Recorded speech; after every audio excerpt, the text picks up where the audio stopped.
ეს სოფელ ოქრუაშვილების მეოთხე საარჩევნო უბანია. ნახევარსაათიანი ლოდინის მიუხედავად ადგილზე არც უბნის თავმჯდომარე და არც კომისიის წევრები არ გამოცხადებულან. სამუშაო საათებში მეხუთე საარჩევნო უბნის საარჩევნო ოთახში სოფელ უჩხოს საჯარო სკოლის მოსწავლეები იმყოფებოდნენ. როგორც პედაგოგები პირად საუბარში განმარტავენ, დაგეგმილი სპექტაკლის გამო ბავშვები ადგილზე რეპეტიციებს გადიან. მასწავლებლების ინფორმაციით უბნის თავმჯდომარე სახლში იმყოფება.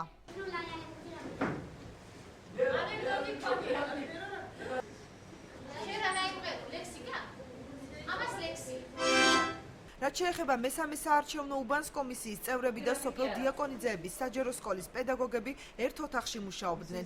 აქ გვითხრეს, რომ უბნის სხვა ტერიტორიაზე განთავსების სურვილი ჰქონდათ, თუმცა ამის უფლება საოლქო კომისიაში არ მისცეს. მაცნეს სოფელ ელელიძეებში 47 უბანიც მიტოვებული დახვდა. ადგილზე მხოლოდ ერთი მოქალაქე იმყოფებოდა, რომელმაც ჩვენი გადამღები ჯგუფის მისვლა უბნის თავმჯდომარეს აცნობა. რამდენიმე წუთში თავმჯდომარე უბანზე გამოცხადდა და განმარტა, რომ საარჩევნო უბანზე მორიგე კომისიის წევრი დატოვა. რაც შეეხება სარეგისტრაციო ჟურნალს, მდივანს იგი სახლში ჰქონდა წაღებული. უბანი დატოვებული არ უნდა ყოფილიყო აქ. მორიგე უნდა ყოფილიყო, არ ვიცი ახლა მე აქ სკოლაში ვმუშაობ და გასული ვიყავი ამ მომენტისთვის ერთი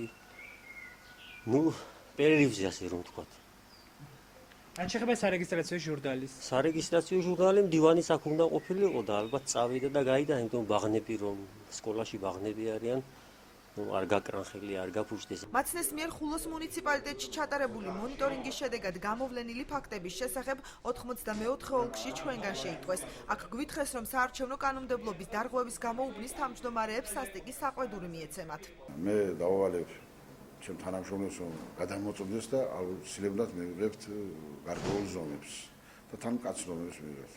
კაცი ზომები ამ შემთხვევაში იქნება გავაფრთხილებთ, რომ ასეთ შემთხვევაში 2 დღეა დარჩენილი და ხალხი გამოცვლა რაღაცა შეიძლება მოხდეს და შემდგომში აუცილებლად გათვალისწინებული იქნება. ხულოს მუნიციპალიტეტში საარჩევნო უბნების მიტოვების ფაქტს მესამე სექტორში აფასებენ.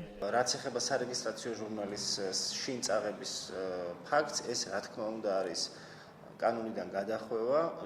შესაძლებელია თავისუფლად, რომ ადამიანზე, რომელმაც ეს ჩაიდინა, დადგეს დისციპლინური პასუხისმგებლობის საკითხი, უბრალოდ გარემოებებია გასათვალისწინებელი. საარჩევნო უბნის მიტოვებაზეც თავისუფლად შეიძლება საარჩევნო ამ კონკრეტული საარჩევნო უბნის ადმინისტრაციას დაეკისროს პასუხისმგებლობა დისციპლინური სახით, იმიტომ რომ ისინი ჩვეულებრივ საჯარო მოხელეებად ითვლებიან და ასრულებენ სახელმწიფოს მიერ ანაზღაურებად სამუშაოს. მათზე მონიტორინგი ხულოს მუნიციპალიტეტში შემთხვევითობის პრინციპით დაახლოებით 15 უბანზე ჩაატარა.